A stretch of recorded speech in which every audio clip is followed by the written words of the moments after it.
Hello, Zach. This is the Collective of Elijah, and in today's transmission, we are speaking on the topic of the second coming of Christ. This is the time in humanity's storyline, humanity's ascension, that is, in fact, the second coming of Christ. This topic has been widely misunderstood.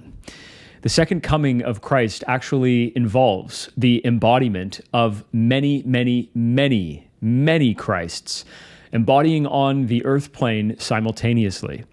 To embody oneself as a Christed self means to love oneself to the point that the mind and body become so integrated, become so whole, that one realizes oneself as creator. When one realizes oneself as the creator, one has become a Christed being.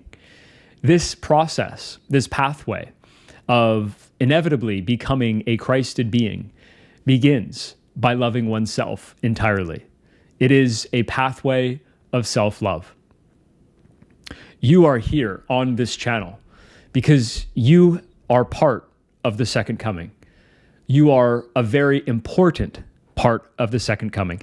In fact, the second coming happens because of you. You being a part of the second coming of Christ means that you are destined to embody the Christed self. This means that you are here to fall in love with all parts of who you are. All aspects, all memories, all emotions, all beliefs, all moments are to be embraced and enveloped in the unconditional love of your Christed self. This is the second coming of Christ.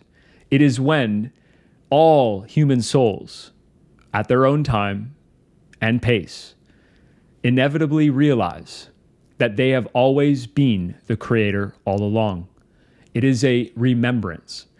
It is the choice to continuously remember instead of continuously forget.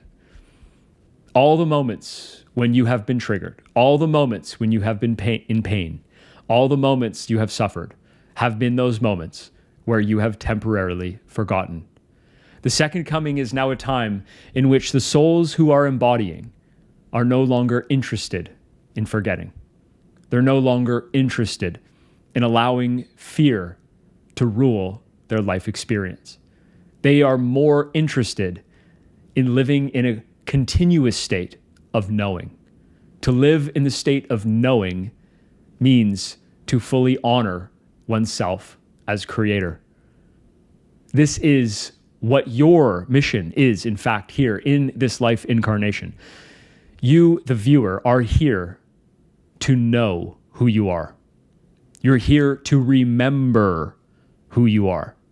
You see, because you have chosen to embody here in the physical plane, we all go through a veil of what is known as amnesia, or the veil of forgetting.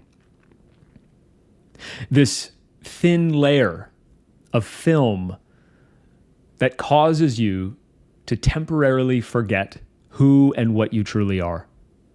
As you use these moments of forgetting to remember, you will inevitably know. You will reach a state of consciousness, a state of being in which it is no longer possible to forget. It is no longer interesting to forget. It only becomes interesting. It only becomes enjoyable to remember, to know, to live in the state of knowing. In this state of knowing, you become the guide. You become the way shower for the rest of humanity who has not yet fully remembered, but is nonetheless still on that very same pathway that you are on right now, simply going at their own speed. And this is the beauty of consciousness. Every individual soul has the free will to decide what they would like to experience and how long they would like to delay the inevitable choice to remember. You are here to remember. Remembering is what happens in the moments when you choose to be your true self. To honor your unconscious mind is to be your true self. The true self does not wish to erase what is within the unconscious mind. If that was so, that would mean the true self would be in fear of what is within the unconscious mind, the ego. And this is not true. The authentic true self does not even perceive fear. Fear is not even a question, a concept to the true self. It's not even a reality. It's not even a possibility for the true self to be in fear. Fear is only possible. It is only experienced while you're in this human vessel, in this human form. And so when you encounter some of your humanity, that lower emotion, that negativity, that trigger, that doubt, that uncertainty, unhappiness, hopelessness, when you encounter one of these moments of forgetting, this is your moment not to fix yourself, not to change yourself, not to shame yourself, not to cope, not to run, not to repress, but to simply challenge yourself to choose to be the Christ. Take Christ off of the pedestal that your ego has placed it upon.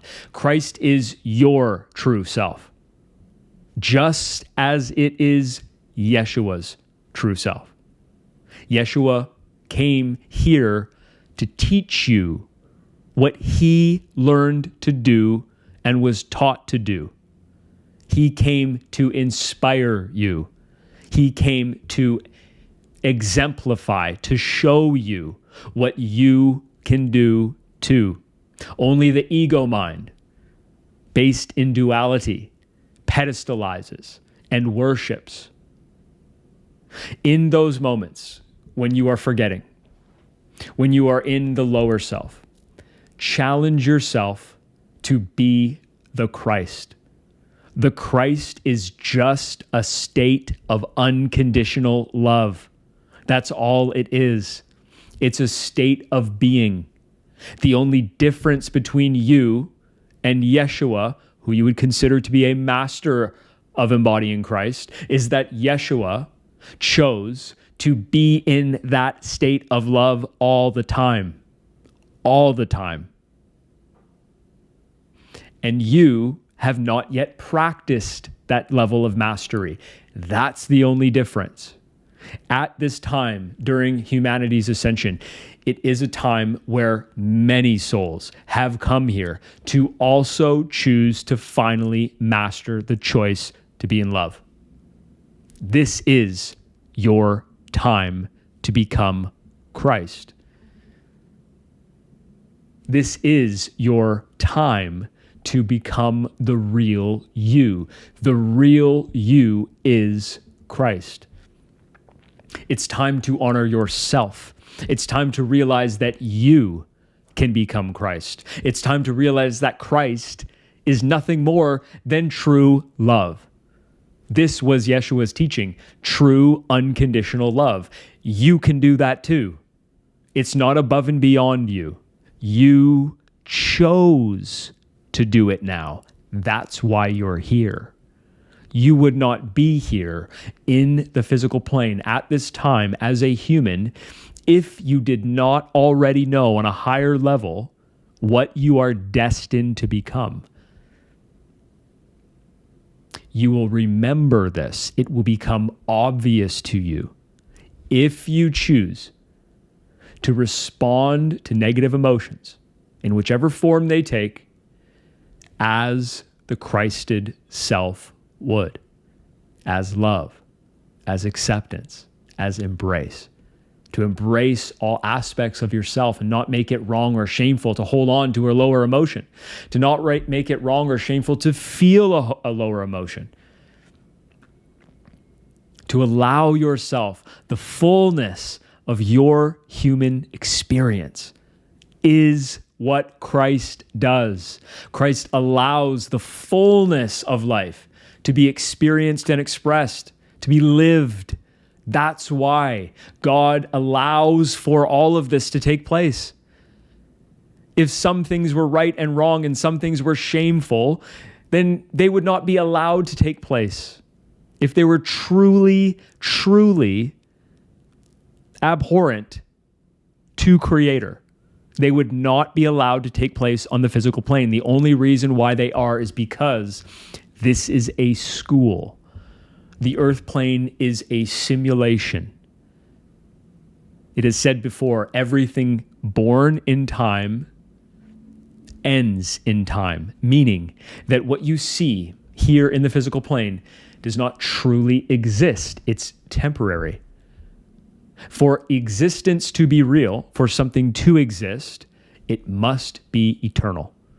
This is the characteristic of existence. It must be eternal. Only your spirit is eternal. Your spirit has existence. The body does not. So don't become so attached to what you perceive here in the physical. It's not real. How you interact with the physical is what's real.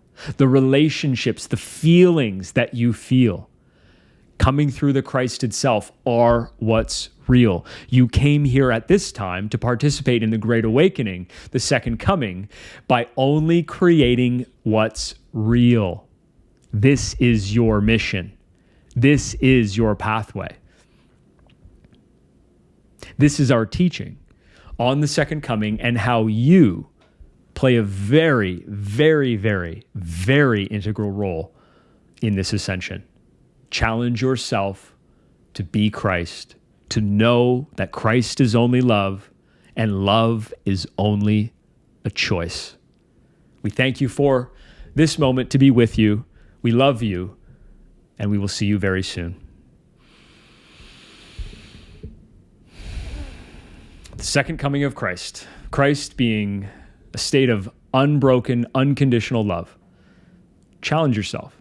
Challenge yourself to love yourself. This is our challenge. Everyone finds this challenging.